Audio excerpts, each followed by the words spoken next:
신명기 26장.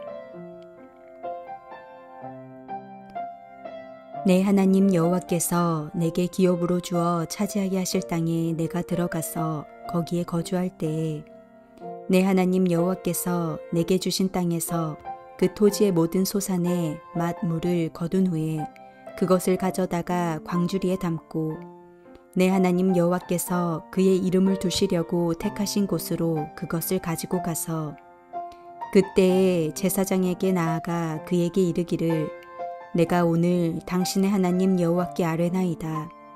내가 여호와께서 우리에게 주시겠다고 우리 조상들에게 맹세하신 땅에 이르렀나이다 할 것이요. 제사장은 내 손에서 그 광주리를 받아서 내 하나님 여호와의 제단 앞에 놓을 것이며 너는 또 내 하나님 여호와 앞에 아뢰기를 내 조상은 방랑하는 아람 사람으로서 애굽에 내려가 거기에서 소수로 거주하였더니 거기에서 크고 강하고 번성한 민족이 되었는데 애굽 사람이 우리를 학대하며 우리를 괴롭히며 우리에게 중노동을 시키므로 우리가 우리 조상의 하나님 여호와께 부르짖었더니 여호와께서 우리 음성을 들으시고 우리의 고통과 신고와 압제를 보시고 여호와께서 강한 손과 편팔과 큰 위엄과 이적과 기사로 우리를 애굽에서 인도하여 내시고 이곳으로 인도하사 이 땅 곧 젖과 꿀이 흐르는 땅을 주셨나이다. 여호와여, 이제 내가 주께서 내게 주신 토지 소산의 만물을 가져왔나이다 하고 너는 그것을 내 하나님 여호와 앞에 두고 내 하나님 여호와 앞에 경배할 것이며 내 하나님 여호와께서 너와 내 집에 주신 모든 복으로 말미암아 너는 레위인과 너희 가운데에 거류하는 객과 함께 즐거워할지니라.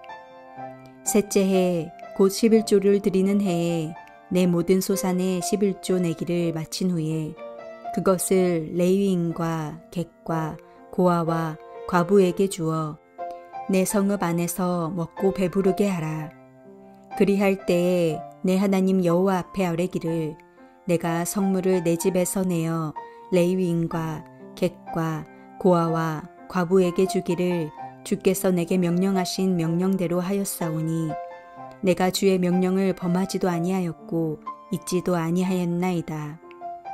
내가 애곡하는 날에 이 성물을 먹지 아니하였고 부정한 몸으로 이를 떼어두지 아니하였고 죽은 자를 위하여 이를 쓰지 아니하였고 내 하나님 여호와의 말씀을 청종하여 주께서 내게 명령하신 대로 다 행하였사오니 원하건대 주의 거룩한 처소 하늘에서 보시고 주의 백성 이스라엘에게 복을 주시며 우리 조상들에게 맹세하여 우리에게 주신 젖과 꿀이 흐르는 땅에 복을 내리소서 할지니라. 오늘 내 하나님 여호와께서 이 규례와 법도를 행하라고 내게 명령하시나니 그런즉 너는 마음을 다하고 뜻을 다하여 지켜 행하라.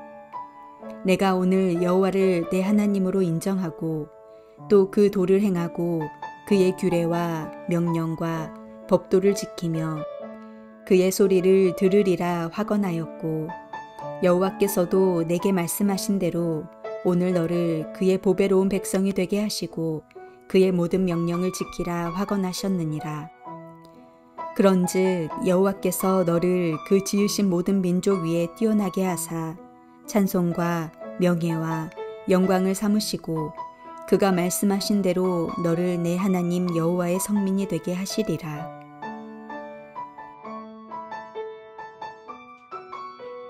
신명기 26장은 모세의 두 번째 설교의 결론입니다. 모세의 두 번째 설교는 약속의 땅에 들어갈 출애굽 세대의 상황을 생각하며 다시 한번 율법의 의미를 풀어 설명시켜주고 적용시켜주고 있습니다. 세 부분으로 구성된 신명기 26장은 언약의 은혜와 의무, 목적에 대하여 아름답고 균형 있게 제시하고 있습니다. 먼저 본문은 가나안 땅에 들어간 후에 얻게 될 토지 소산의 첫 열매를 하나님께 드리는 것과 11조에 대한 규례를 다루고 있습니다. 먼저 이스라엘 백성은 하나님께서 주신 땅에서 거두는 첫 열매를 하나님께 드리라는 말씀을 듣습니다. 이것은 단순한 부담을 더하는 일이 아니었을 것입니다. 그들은 야곱의 가족들이 살기 위해서 애굽으로 이주해 갈 때의 상황과 처지를 회상하면서 즐거움과 감사로 하나님께 예배했을 것입니다. 첫 열매를 드린다는 것은 신앙의 소중한 표현입니다. 우리 삶에서도 율법의 의무가 아니라 마음으로부터 이렇게 행할 수 있다면 하나님께서도 그 마음을 기뻐 받으실 뿐만 아니라 우리 마음도 즐거울 것입니다. 하나님께 드리는 것에서 중요한 것은 그 드리는 물질이 아니라 하나님을 대하는 우리의 마음입니다. 한마디로 예배의 중요한 요소가 무엇인지에 대한 말씀을 우리에게 주고 있으신 것입니다.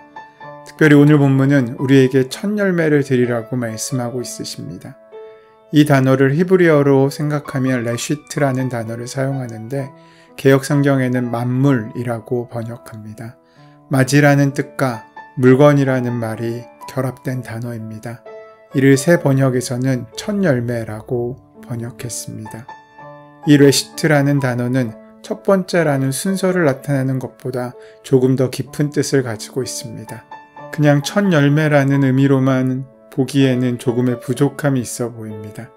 레시트라는 그 말은 시간이나 장소, 서열 등 모든 분야에서 첫째 또는 시작을 의미합니다.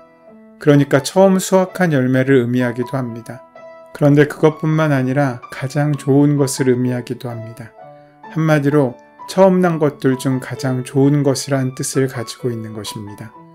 여기에는 또 다른 의미가 담겨 있습니다. 그것은 하나님에 대한 소유권과 통치권을 인정한다는 의미입니다. 그러니까 모든 것이 하나님의 것이다라는 의미가 담겨 있는 것입니다. 우리가 잘 알고 있는 대표적인 헌신의 방법인 11조는 우리가 하나님께 나의 소유 중 10분의 1을 드리는 행위가 아니라 오히려 하나님께서 당신의 것 10분의 9를 나에게 주시고 맡기시는 것에 대한 감사임을 우리는 기억해야 합니다. 그것은 내게 허락된 모든 것이 결국 하나님의 은혜이고 주님의 것임을 인정하는 사람에게 주시는 특별한 축복입니다. 우리는 가인과 아벨의 제사를 기억합니다. 똑같이 제물을 드렸는데 하나님께서는 아벨의 것만 받으십니다. 여기서 하나님께서 가인의 제사를 받지 않으시고 아벨의 제사를 선택하신 이유를 우리는 기억하고 묵상해 보아야 합니다. 창세기 4장 2절에서 3절 말씀은 세월이 지난 뒤에 가인은 땅에서 거둔 곡식을 주님께 제물로 바치고 아벨은 양떼 가운데 맛배의 기름기를 바쳤다고 말씀하십니다.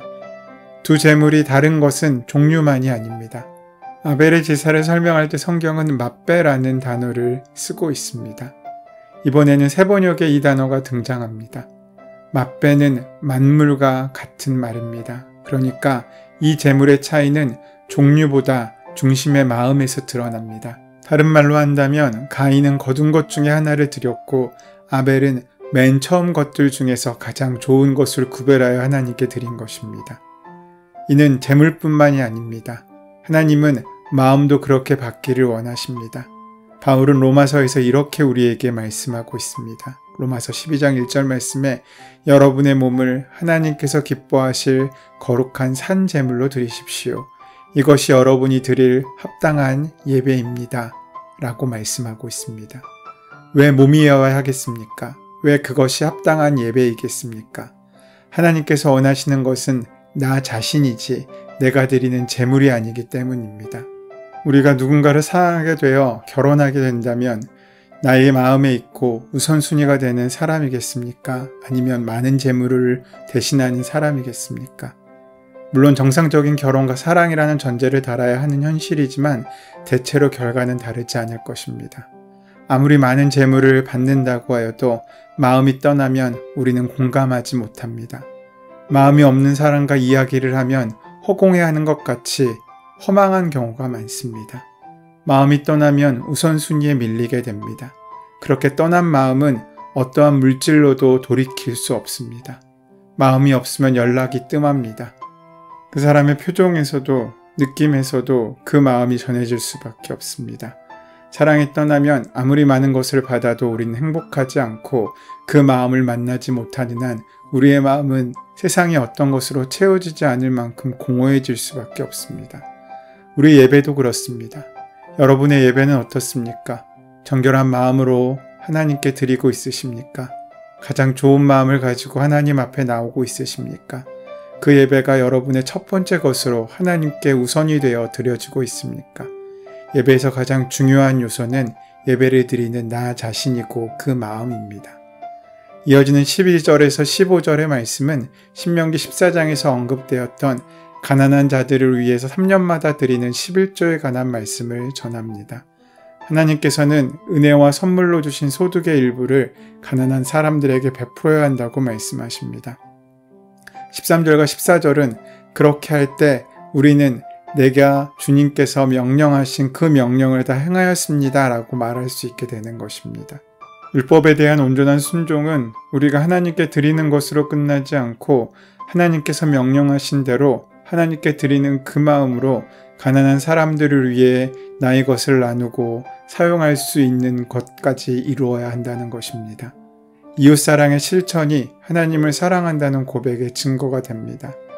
이렇게 하나님의 명령에 따라 모든 것을 하나님의 은혜임을 인정하며 하나님이 주신 것들로 가난한 사람들과 함께 나눌 때 우리 삶 가운데 하나님께서 허락하신 복은 더욱더 풍성해집니다.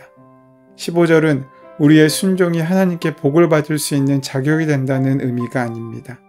하나님이 먼저 우리에게 풍성한 복을 주셨고 하나님의 명령을 따라 가난한 이웃에게 복을 나누는 것 또한 하나님의 축복이라는 것입니다. 즉 하나님의 은혜를 받은 성도가 감사와 나눔의 삶을 사는 것은 그 자체가 복의 복을 더하며 복을 더욱 풍성하게 누리는 방법인 셈입니다. 이것이 성도의 의무와 순종의 자리입니다. 16절에서 19절 말씀에서 이 규례와 법도를 행하라는 말씀은 내 열조의 하나님 여호와께서 내게 주셔서 얻게 하신 땅에서 너희가 평생을 지켜 행할 규례와 법도는 이러하니라 라는 신명기 12장 1절의 말씀을 상기시키시며 우리에게 주시는 말씀입니다. 이어지는 17에서 18절까지의 말씀은 하나님의 이스라엘과의 언약의 본질이 무엇인지를 잘 가르쳐주고 있습니다. 하나님께서는 여호와를 나의 하나님으로 인정하고 그분의 말씀을 듣고 순종해야 하는 바로 그 사람을 하나님의 백성으로 인정하십니다. 하나님께서는 말씀하신 대로 우리를 하나님의 보배로운 백성으로 인정하시고 하나님의 말씀을 따라 살게 하실 것입니다. 하나님께서 우리를 하나님의 보배로운 백성으로 인정하신다는 말씀이 얼마나 큰 은혜와 축복의 말씀인지 우리는 기억할 수 있어야 합니다. 19절은 이러한 언약관계의 목적을 말씀해 주고 있습니다.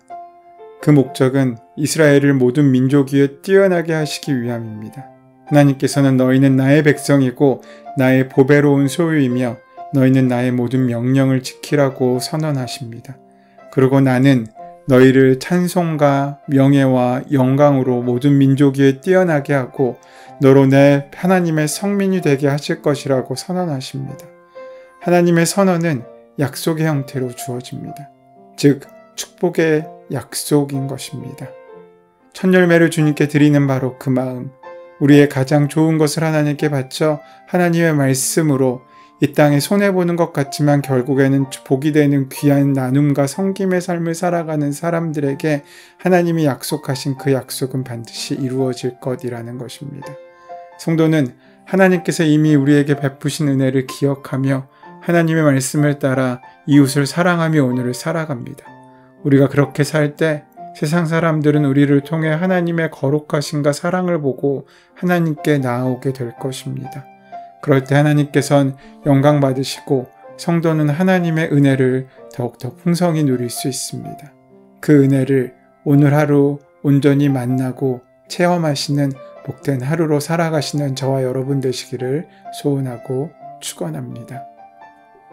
은혜의 주님, 하나님께서 우리 인생에 베풀어 주신 모든 은혜를 잊지 않고 기억하며 살게 하여 주시옵소서.